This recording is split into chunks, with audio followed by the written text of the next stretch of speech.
You're a CFII, and you'll be in the right seat of a Seneca, piloted by your instrument student for a flight from Las Vegas to Vancouver, British Columbia. Less than an hour into the flight, turbulence reaches severe levels, and you've got to divert. The student got the weather briefing, but was it thorough? And it gets worse. Engine problems and wind shear at your divert airport threaten you as well. This is the first of 3 stories we'll hear from that same instructor on this episode of ILAFFT. I learned about flying from that.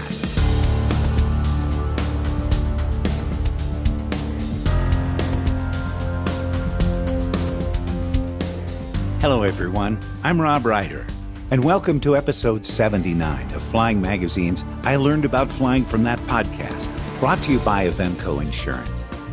My guest on today's program is a brilliant, multilingual PhD who set aside a career in finance to become a flight instructor, an airshow pilot, and operator of a flight school, the Canadian Flight Center. What she learned from the flight in the Seneca and 2 other flights is important to all of us, irrespective of our level of experience. We'll meet Anna Serbanenko right after this message from Avemco. Now, I learned about flying from that.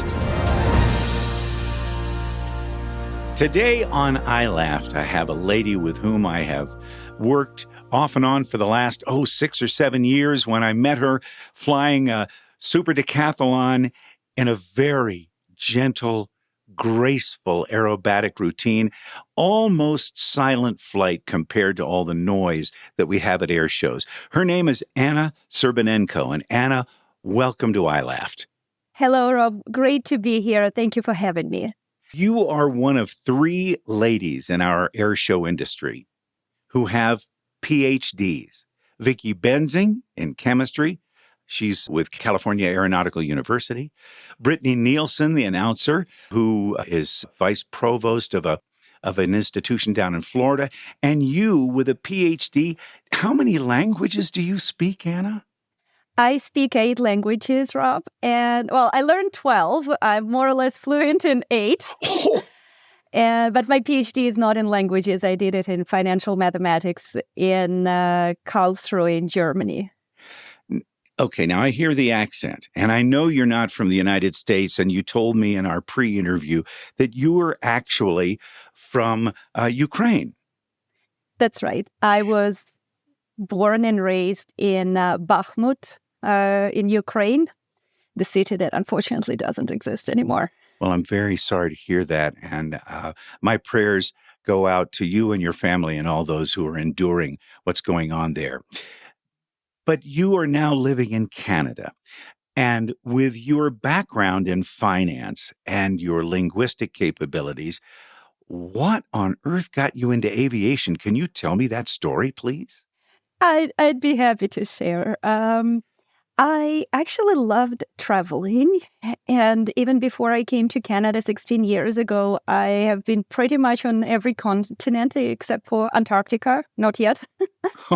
And I just wanted to take the plane and travel, and I didn't want to hire a pilot. I just wanted to do it myself. That was a passion of going somewhere and discovering new places. And 10 days after I immigrated to Canada, I took my first flight and then discovered there was more to it than getting from A to B. But there was this whole art of flying.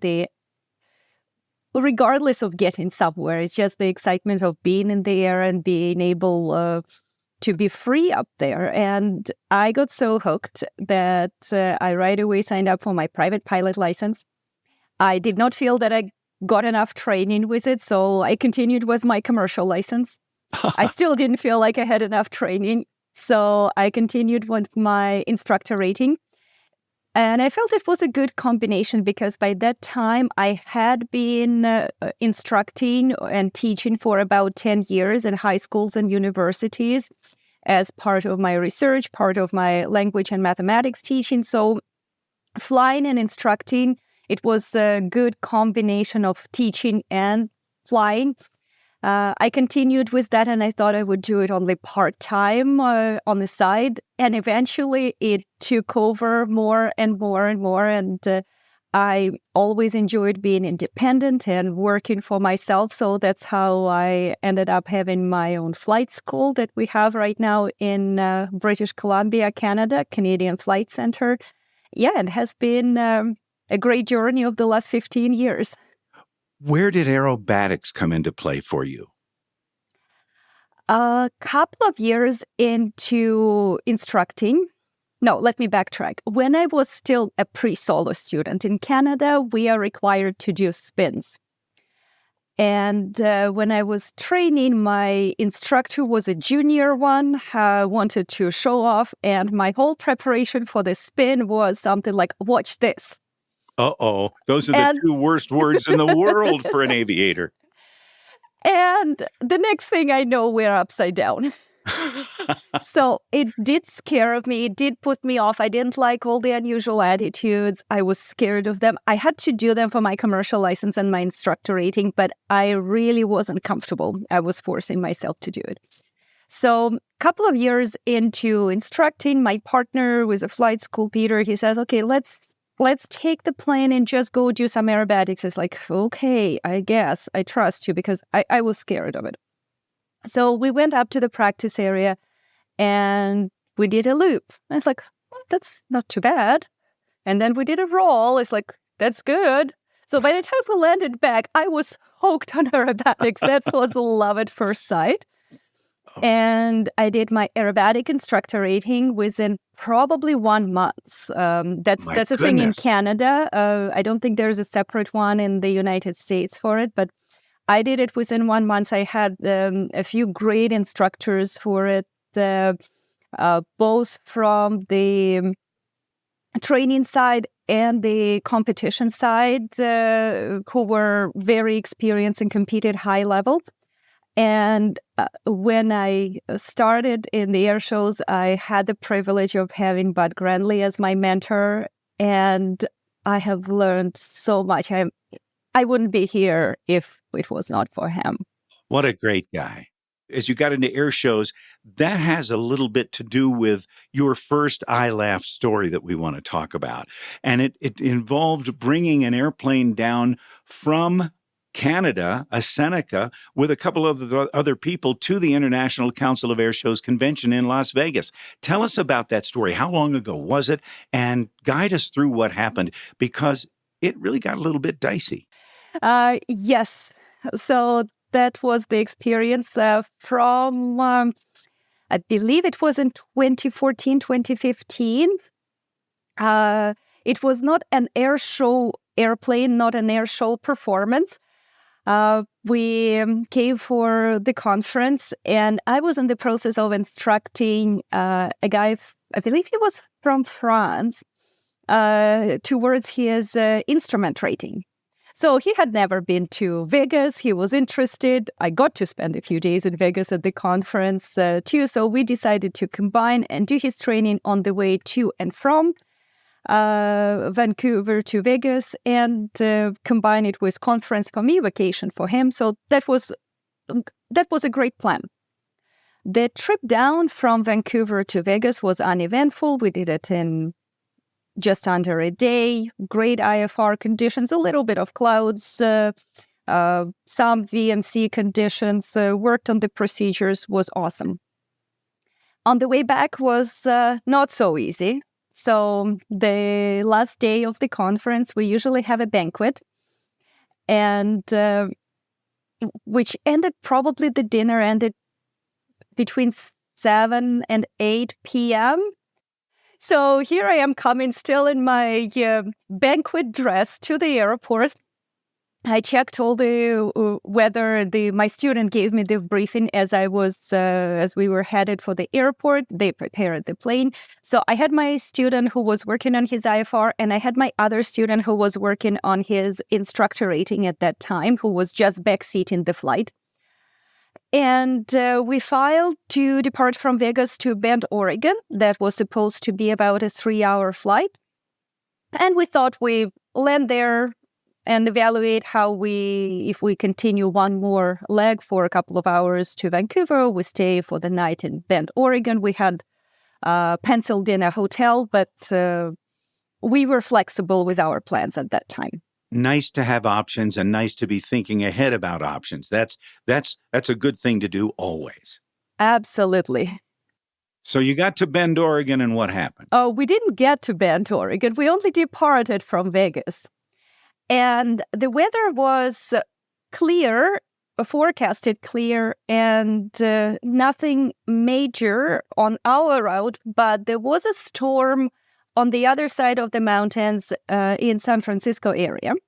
And there was also turbulence forecasted above 18,000 feet somewhere in our area, but we were not going to go that far. We were probably in the 10 to 12,000 foot range for our trip planning. So all of that seemed to be a non-issue. The things didn't exactly happen as forecast. So within probably about 45 minutes from departing from Vegas, we got in the area of turbulence. We were always in clear skies, but the turbulence was definitely more than expected and probably the worst I've experienced in the Seneca to date. Well, given that, your normal cruise speed in the Seneca would be how many knots? Would be around 140. Then you had to pull it back to about 115 for your maneuvering speed, I guess. Would that be correct? That would be correct. Yet my GPS was showing anything from 80 to 220. Wow. And the altitude was going 1,000 feet up and down as we were trying to control the plane. The autopilot pretty much gave up on us, so I had to hand fly. And the reason I had to hand fly because my student who was supposed to be flying pretty much had a panic attack and checked out. Oh, boy. So you're in the right seat. You're not even in the seat you want to be in to hand fly in that kind of weather. Absolutely not. So I'm trying to fly the instruments that are on the other side of the cockpit. I didn't have the full set of instruments on my side. And I'm hand flying and trying to figure out what am I doing here now. Was your backseater any assistance to you in terms of navigation and communication and perhaps picking out a place to land? Absolutely. So he couldn't reach the radios for the communication. So I had to fly and talk to the controllers myself. But he was of a great help to figure out that we definitely didn't want to continue another 2 hours in this condition. So we needed to find a diversion, a different airport to land. And he took the iPad that I was using for navigation and figured out that it was Reno, Nevada was the nearest good option for us to go to. And that's what we advised the controller that we wanted to divert. And my backseat passenger was basically my navigator at that time. What happened then as you diverted then to Reno? Because the story's not over yet, is it? No, it's not. So we were given vectors to Reno. We were switched to the approach. And as we were coming in, there was a jet landing before us that reported a 55 knots of wind shear 500 feet off the ground. Oh, boy. That exceeds the capability of the Seneca. I think that exceeds capabilities of most planes. Yeah. So it was, I think, something like from 50 knots of tailwind to 5 knots of headwind or something pretty strong. So we are trying to stay higher. I'm approaching at a higher speed and to make sure that if we have a drop, we still stay well clear of the obstacle. And in the Ocean of Lights, it's not a huge city, but it's still a sizable city. And we were at night. So I didn't see the runway early enough to be able to descend and land on it safely on my first attempt to come in for landing. So I had to call a go around and try to do the approach for the second time. And just as if we didn't have enough for that evening, as we are climbing and we are being vectored for another approach, and I know there is higher terrain surrounding us, one of my engines decides not to quite cooperate, and I'm only getting partial power. Wow. So not only do you have to deal with the turbulence, now you've got some differential thrust as well. That is correct. How did you handle it? And were you able then to continue the approach? Did you declare an emergency? I did not declare an emergency because I think I was just so focused on the troubleshooting and following the vectors. I did ask them to did ask the controllers to give me a shorter vectoring for final without having to climb higher above the terrain because I had difficulty climbing. Seneca, that was a Seneca 5, which is turbocharged, has a pretty good performance even on single engine. We were probably at that time somewhere 6,000 to 8,000 feet ASL. So it developed still even on sort of 1.5 engine, somewhat sufficient power, but I didn't want to have to go very high. So they were very helpful and vectored me in for final for my second approach in a shorter version of that approach. And the second approach was successful. We touched down, landed. We were not even considering the second leg that night. I'm sure you weren't. Was wind shear still an issue on the second approach? It was a bumpy approach. I cannot specifically tell what was the speed differential. I know I was just focused keeping my numbers and puppy lights to red, to white once we had the runway inside. And I was so focused just doing all those immediate corrections. When we vacated the runway before we taxied, I just paused for a moment. I realized my knees were shaking. Oh, my goodness. And yet I was still in high heels and the dress. Well, we could talk about whether or not high heels are a proper thing to be using against rudder pedals in any airplane. I'm performing in high heels at air shows. My flying boots are in high heels. Well, then I stand corrected. Oh my goodness, Anna, that's all right. That's the first one. Let's move on to the second one, and when we get through all three, we'll come back into all the ILAFFT takeaways on this. The second one. This involved a different airplane and more mechanical difficulties. Set us up on that one. How long ago was it? And tell us about what happened. The second story happened when I was working on my commercial license. So that would be in 2009, summer of 2009. And at that time, I was volunteering for the civilian search and rescue. So we would have regular training, and then we were occasionally called on various searches. It could be downed aircraft, lost hikers, lost vehicle somewhere in the mountains. So any sorts of search and rescue. We were doing the search part from fixed wing, and they would usually send helicopters for the actual rescue if required, or ground vehicles. Were you flying like the Civil Air Patrol does, a single, like a 182 here in the United States, or what were you flying on this particular mission? On that particular mission, we were flying an Air Commander. It's a twin high-wing 11-seater aircraft.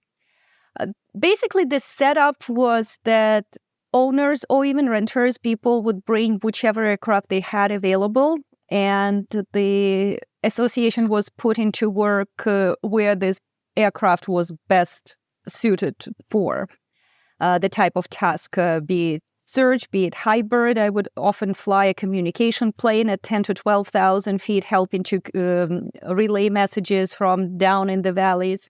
So in that particular flight, it was actually a training flight. And I was being trained because I had flown this plane from the right seat, more in a co-pilot role, and I was being trained to fly it from the left seat and land from the left seat. And also it was a recurrency flight for the regular captain and owner of that aircraft to go through all the emergency exercises. So we were 3 people on board, myself, the experienced owner who was fixed wing and helicopter pilot, and a very experienced Air Canada captain who also was one of the volunteers for the search and rescue. And he was coaching and training us through all the procedures. You've got all sorts of knowledge on board, right? And even with all that brain power, there was still a problem.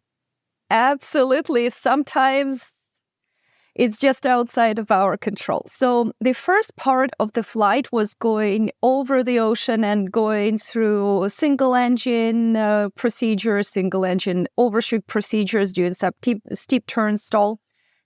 And somewhere throughout this part of the flight, we see that the gear is down. And it's obviously visible. You have high wing, the gear is dropping from the wing, but the gear lever was up, so we didn't put it down. Uh-oh. And going through the checklist, it's an indication of a hydraulic failure. That's a fail-safe system in this aircraft because hydraulics is the blood of this plane. It controls flaps, steering, brakes, gear, everything. And if that system fails, one fail-safe item that will happen is that the gear will drop and lock with its weight so that at least you don't have to deal with the gear up landing. Now, this was how long into the flight that this occurred, and were you still close to your home airport? We were probably within 10 to 15-minute flight from the home airport. We were maybe half an hour to 45 minutes into the flight. So we were not that far, and our home airport was Boundary Bay in Canada near Vancouver. It was a relatively small GA airport, and the reason I'm mentioning it, that moving forward, and I'll explain it will make sense, that not far from it, maybe within 20-minute flight or 15 to 20-minute flight, was Abbotsford Airport, which was a bigger airport with a bigger runway. So as we noticed the gear down, realizing we have hydraulic failure, we went through the checklist, the troubleshoot confirmed that, yeah, most likely that's what's happening. We have all indications for it. We didn't continue the exercises, decided to return. And this is where this decision came in. Get-Home-Itis, I think, is known to every pilot. Oh, my goodness, yes. And we knew that our maintenance was there, our hangar was there, our tools were there. So we decided to go back to Boundary Bay Airport we departed from. The power of the hindsight, we should have gone to Abbotsford Airport because it had a 9,600-foot runway, about 200-foot wide. So it's massive as opposed to 5,000 or 6,000-foot runway and 100-foot wide in Boundary Bay. Not a small one, but much smaller than it is in Abbotsford. What's most important, so as we were coming in, the owner of the plane, and that's another mistake, it's like, it was an issue before. He had this several years ago, a similar failure, and it was not an issue. It was a non-event. So he figured it will be a non-event this time also, kind of automatically assuming. But if you've got no hydraulics and you don't have any flaps, that's going to change the numbers for landing and the amount of runway, which you will chew up. But if you can't steer, if you don't have brakes, then you've got a problem with only 100-foot wide runway. Was that it? Did that become an issue in this landing? Yes, it did. So without flaps, that plane had to be at 130 miles per hour over the threshold. So it's a fairly fast aircraft. We were right on the numbers. The checklist was saying that we might have one application of brakes. Might doesn't mean will, and actually we didn't. Oh, my. After the touchdown, we had one correction of heading just using the engine power, after which we shut down the engines with mixture idle cut off immediately. And I have to say, so at this time, the owner and the experienced airline pilots were the ones sitting in the left and right seat, and I was right behind reading the checklist. So I was not in the controls of that one. I was very much participating, reading all the numbers. Of course. CRM, let's hear it for good crew resource management. Oh, we used every bit we could. And so after that one power correction, engines were shut down, mixture idle cut off. And the aircraft stayed on the runway maybe for another couple thousand feet, but then it did go off the runway. And the big issue in Boundary Bay is that it's not a flat surface, there are ditches. So the moment the aircraft was off the runway, it went into a ditch. And one of the landing gear, which is a, 2-3 inch in diameter steel beam, was just sheared as if it was nothing.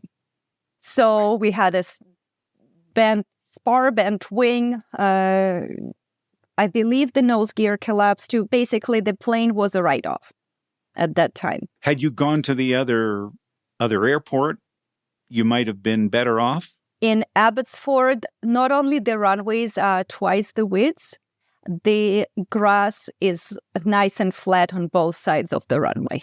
We've got a lot to unpack on that when we get out from the break. Okay, that's 2 stories. The third one will bring it right back to air shows, I think, right? Is that what we're going to do? I think so. This one is very interesting to me in that we have talked about fuel starvation, and we've had a couple of episodes where people hadn't gotten the fuel cap back on the top or didn't pre-flight, or the fuel cap never got put back in after the airplane was refueled. But your experience in this was different. Kind of give us a rundown on how this fuel indication issue played out for you. When was it? Where were you flying? And were you in your decathlon? Yes. So that story was just last year in my super decathlon. It was one of my practice flights. So every spring when the weather clears, we go back to the practice area and we work on our routines. We keep training all the time. So that was one of my training flights. And before going out, I'm at the fuel pumps, fueling the plane. And I just, like somebody who I know, who I haven't seen for a while, is like, oh yeah, hi, how are you doing? And just came to me as I was fueling the plane. So we had a great chat with the person. In the process, I got distracted and I forgot to put the fuel cap back on. I do my run up, I take off, the plane goes flying, the fuel cap stays behind. And in the air, and this is my habit that really saved me that day, I'm always watching my fuel gauges.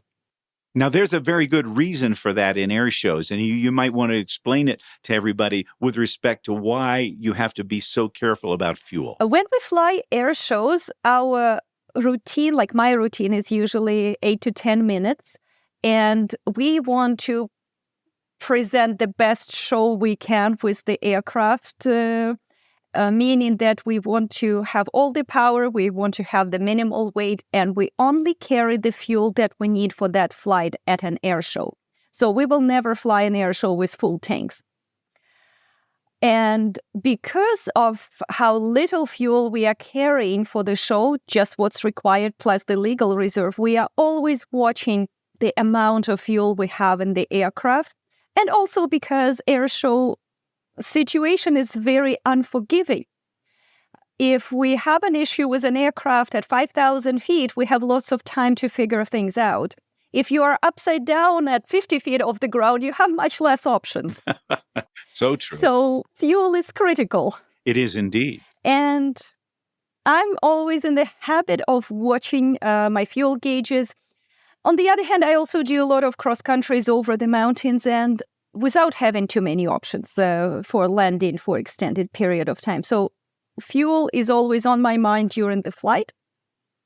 And that day I was in the practice area doing my routines, practicing, polishing off, but maybe trying some new things. And then I keep an eye on my fuel gauges. And the fuel consumption seems to be more than usual, yet the engine, everything runs fine.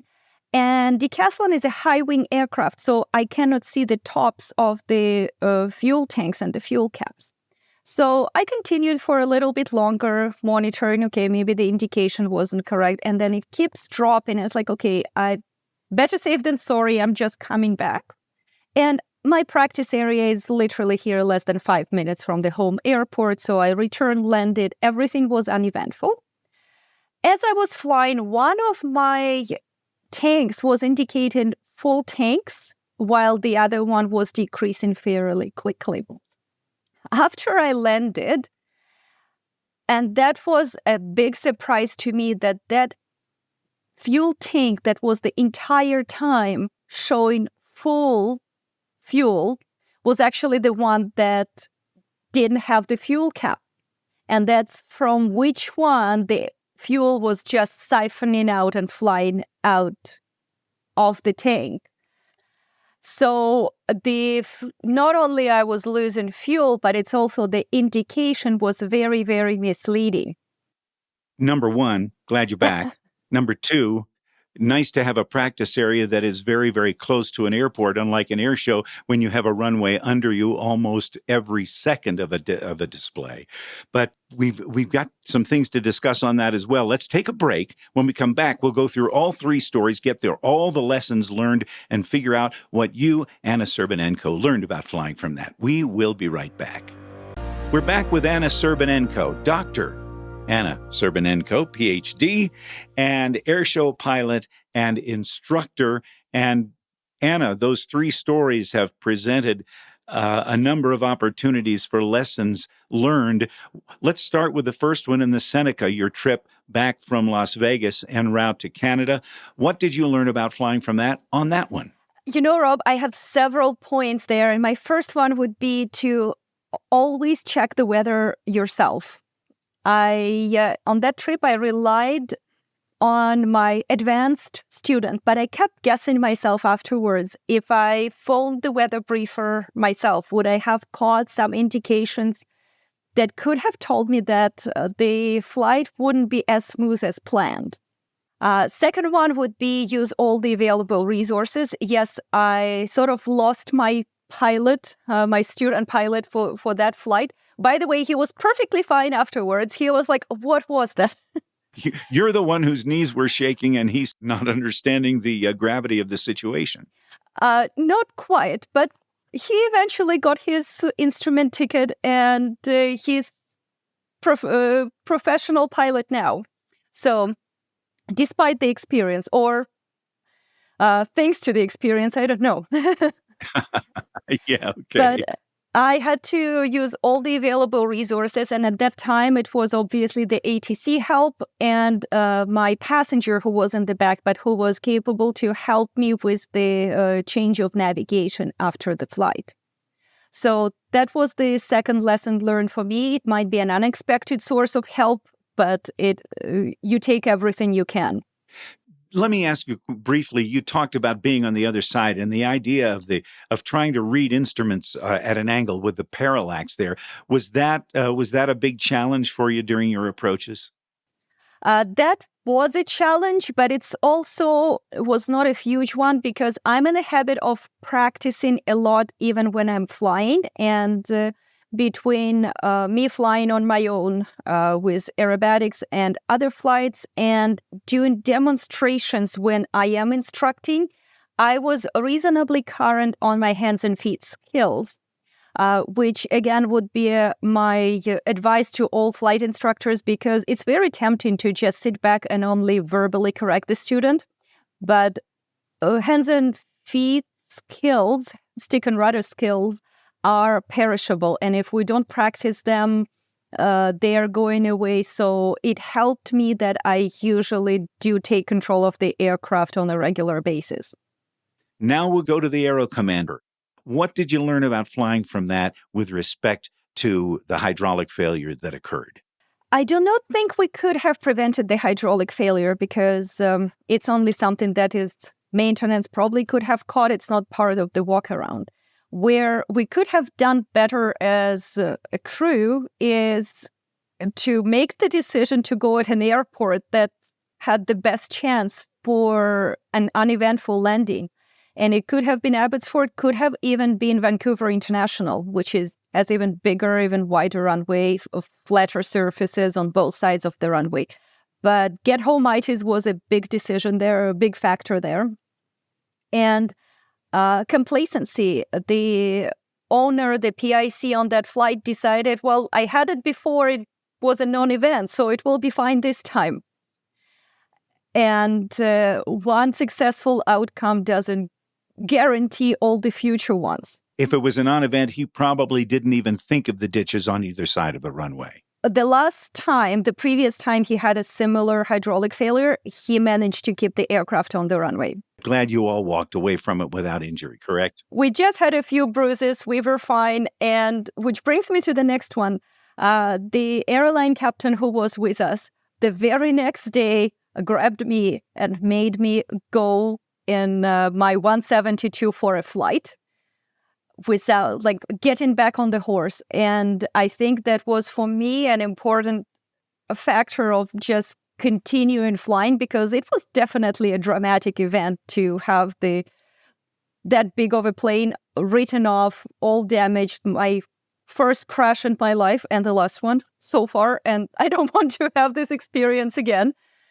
Absolutely not. The fact of going back in the air the very next day, taking off right beside the crash site of the previous day, was a psychological effort, but it was an important one to keep flying. Good to hear. The distraction issue that can happen to anybody, but that was something that I think really got your attention, and it has probably changed how you do each and every pre-flight that you do. Would that be correct? What do you do now differently? What did you learn about flying from that in the Super D when you started losing gas? I think it's not even about the walk around, because it was done properly before. My biggest lesson learned from that event was when we talk about a sterile cockpit below 10,000 feet, in my point, it should include the ground. Wow, that's a good one. That is very good. So if I'm in the aircraft moving and fueling is part of the operation, that's me already being on my flight. My focus is on what's operational in that aircraft. And yes, I am below 10,000 feet, and that includes the ramp.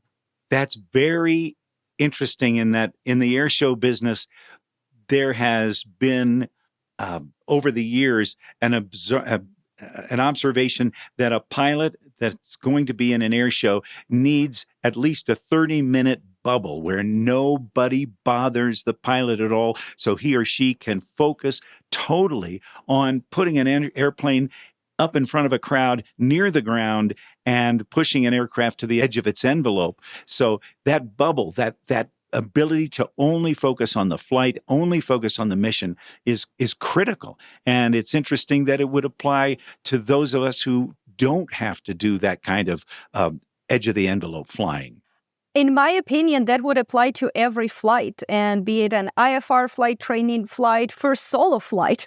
Any distraction has the capacity, and even our mechanics here on the floor who repair the aircraft, if they get distracted, they have the rule that they are going 3 steps back in whichever task, whatever project they were doing, to avoid exactly that. So we try to keep their bubble and not let students distract mechanics, for example. So distraction is a big challenge, and it's up to us to be in control for not allowing it. And there's always time to say we go for a coffee after the flight with the friends. Absolutely. Those are great incidents to share what you learned about flying from that. Thank you so much, Anna Serbanenko, for being on ILAFFT. Thank you very much, Rob. It was my pleasure. Anna's Flight School is the Canadian Flight Center. They've got locations in Vancouver and Kamloops, British Columbia. Their website is cfc.aero, Charlie Foxtrot Charlie, Alpha Echo Romeo Oscar. Again, I thank Anna for being a guest on the podcast and bringing us such great lessons. Keep your stories coming. I've enjoyed chatting with each of my guests, and I'd like to hear your story as well. My email address is rob@flying.media. rob@flying.media. Thanks again for listening, and I hope if you haven't done so, you will subscribe and share it with your friends. ILAFFT is available wherever you get your podcasts. We drop episodes every couple of weeks, so you can hear the first-hand accounts of the flying lessons that sometimes only experience can teach. Kate O'Connor is managing editor of Flying Magazine, and Lisa DeFries is the executive producer of ILAFFT. For Avemco Aviation Insurance and Flying Magazine, fueling the passion for flight since 1927, I'm Rob Reider. Catch you next time on I Learned About Flying from That.